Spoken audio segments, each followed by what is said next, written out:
आदमी दिन रात मखलूक खुदा को अजियत देने की तदबीरें सोचता रहता था। एक दिन उसे एक शरारत सूझी। उसने अपने घर काफ सामने रास्ते में लंबे लंबे कांटों वाली एक झाड़ी लगा दी।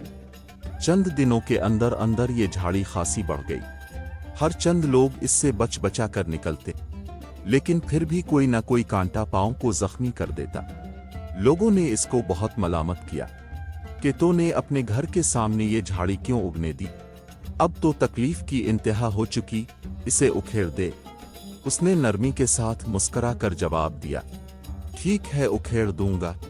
चंद दिन फिर इसी तरह गुजर गए, यहां तक कि इस झाड़ी ने आधा रास्ता घेर लिया। गांव के लोगों ने मजबूर होकर हाकिम वक्त को उसकी शिकायत की। उसने अर्ज किया कि आपके हुक्म की तामील होगी। वो हाकिम वक्त से वदा करके चला आया। उसने झाड़ी फिर भी ना उखेड़ी। अगर कोई इसकी तवज्जो इस तरफ दिलवाता तो कह देता, आज फुर्सत नहीं, कल उखाड़ दूंगा। इसी कल पर टालने का नतीजा ये निकला कि एक दिन झाड़ी इतनी बढ़ गई कि अब इसका हटाना आसान ना रहा। ये दरख्त मजबूत हो गया और उसकी जड़ें इतनी गहरी हो गई कि फिर वो जालिम इसको उखेड़ने से आजिज हो गया। दरख्त जवान होता गया और उसको उखाड़ने वाला कमजोर होता गया।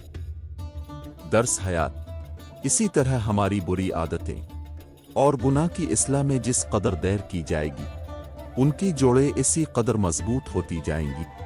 बुराई को दूर करने में सस्ती से काम ना ले। हर बुरी आदत को खारदार झाड़ी समझ।